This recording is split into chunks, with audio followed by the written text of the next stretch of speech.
Amb ja més de 10 llibres publicats, l'escriptora sabadellenca Conxita Tarruell torna a les llibreries amb el seu 12è Empremtes de la Ruta de Seda, un recull de relats sobre els seus últims viatges que inclou contes escrits per la seva acompanyant Rosa Pi. Totes dues ens acompanyen avui a l'informatiu. Conxita, Rosa, bon vespre. Hola, bon vespre. Què tal? Expliqueu-me una mica què és el que apareix en aquest Empremtes de la Ruta de Seda. Aquest llibre consta de 4 viatges, però fets en 4 anys diferents. Vull dir que vam començar el primer, que és de Jordània, que era l'any de 2019 al 2020, que va ser realment, després ja va venir la pandèmia.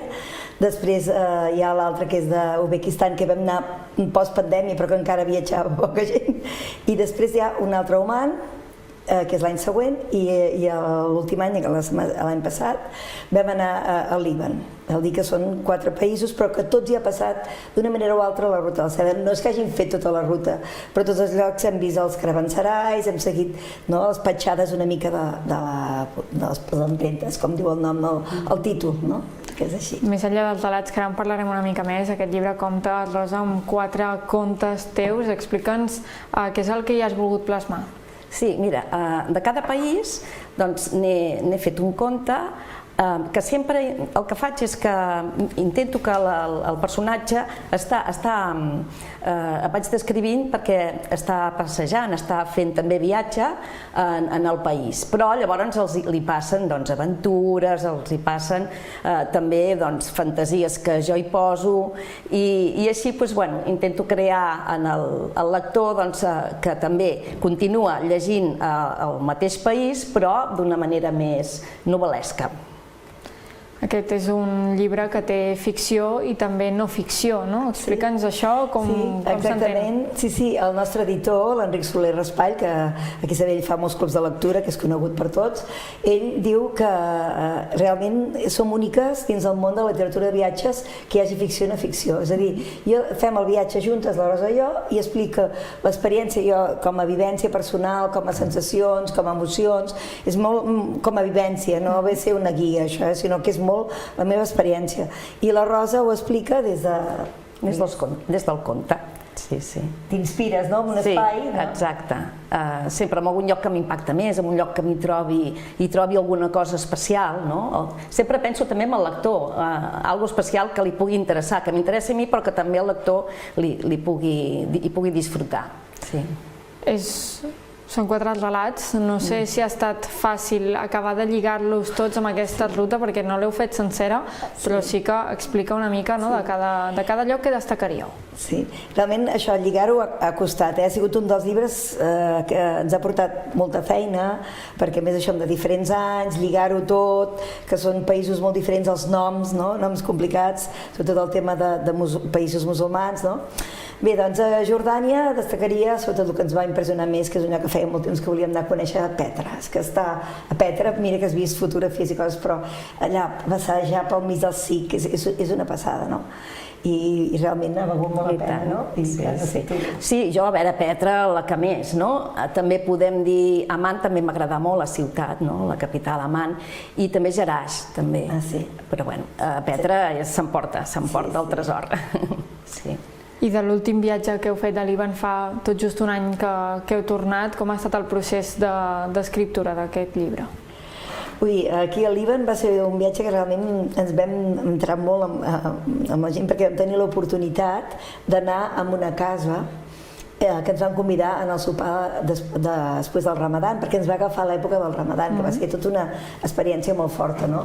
I realment, doncs, aquest llibre llavors l'hem escrit, això explicant totes les experiències i comentant-ho amb la gent d'allà, i també ha estat molt interessant perquè vam connectar amb dos periodistes, un que ara no hi és, però va estar molts anys amb la Txell Feixas, i ens va informar de moltes coses del país, i ens va anar superbé, li vam fer com una entrevista, no? Hem fet una mica de periodistes també.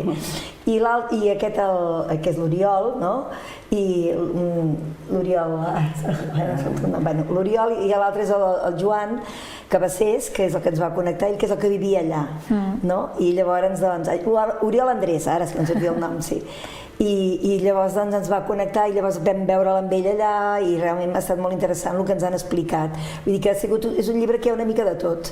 Llavors també allà ens anaven supervisant, una de les guies que vam tenir, una persona molt experta que treballava al museu, doncs tot el que anàvem escrivint li anàvem passant amb ella perquè ens ho anava contrastant. Vull dir que ha sigut un llibre que hi han col·laborat, vull dir, amb aquest viatge del Líban hi han col·laborat persones, que també haig de dir que és veritat, d'abans de Jordània també hi ha dues persones que han col·laborat en el llibre, que són dos amics que han estat a diferents moments a Jordània i en un altre any, un hi va estar aquest any passat, hi van estar fa poc, i nosaltres com que fa més temps, i llavors ells han explicat una part del seu viatge, i a més tots dos són il·lustradors, dibuixen, i ens han fet també en el llibre, hi ha dos dibuixos, vull dir que hi ha molta varietat, no? Vull dir que mirem, sempre m'agrada que hi participin altres persones, si es pot, perquè un viatge ja té moltes mirades, jo explico la meva mirada, però aquest país el pot fer una altra persona igual i veure-ho completament diferent, no? Això també és una de les parts que es fa úniques en aquest món de l'escriptura de viatges i a més, a dins del llibre, com bé comentes, hi ha il·lustracions i també mapes i imatges, Rosa, això... Sí, també tot, Jo acostumo a explicar els mapes quan expliquem, presentem el llibre i així, i la veritat és que va molt bé per situar a la gent, no?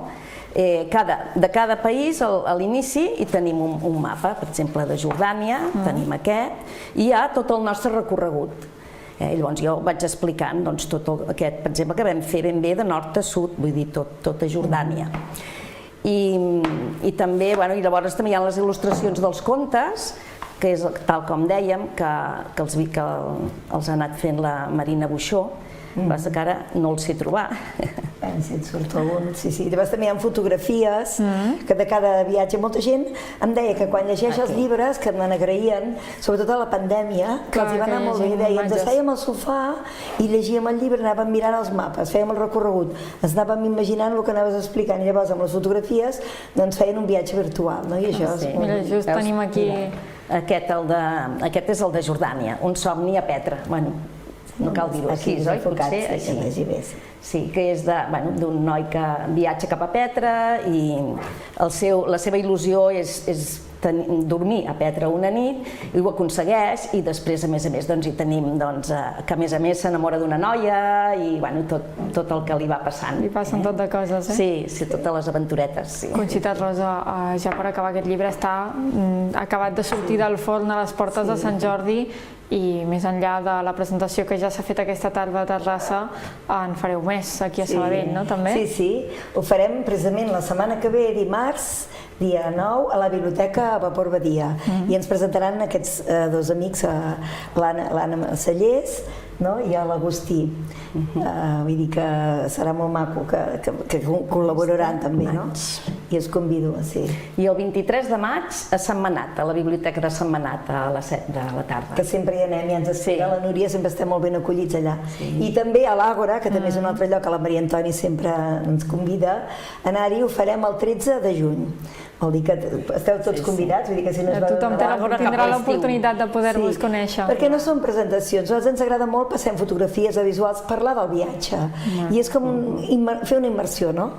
I només dos cosets, perquè dos països que no n'hem parlat quasi, i molt important, Uzbekistan va ser una experiència que potser és el lloc més del tema de la Ruta de la Seda, el més profund, perquè Samarcanda, tothom s'hi de parlar, i realment va ser un viatge impressionant, perquè vam anar després de la pandèmia, i quasi no hi havia ningú, i vam estar molt de sort, perquè teníem un guia que era professor de la universitat, i feia 2 anys que no parlava castellà, i tenia ganes de parlar, i vam aprendre tant d'ell, tant, que va ser molt interessant. I en aquest llibre, jo en aquest país m'he estrenat a fer com un relat d'autoficció, que és una mena, no es conta, però és com una barreja dins allò, estic a la plaça Samarcanda, tot de coses que t'imagines que passen, però no són reals.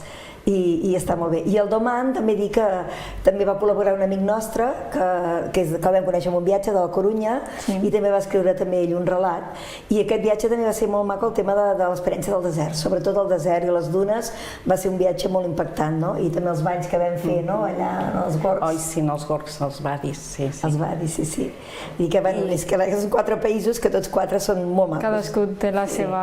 I ara també dius que, a més d'aquest llibre, d'aquí d'aquí 15 dies sortirà publicat un conte que també és de viatges i que també havíem escrit el llibre abans, que era un llibre de Gàmbia, que va escriure també la Conxita, i aquest és un conte sol amb il·lustracions de Marina Buixó, que és també d'aquí Sabadell, i ja ens fa molta il·lusió que surti aviat i se'n diu Una mica a l'Àfrica.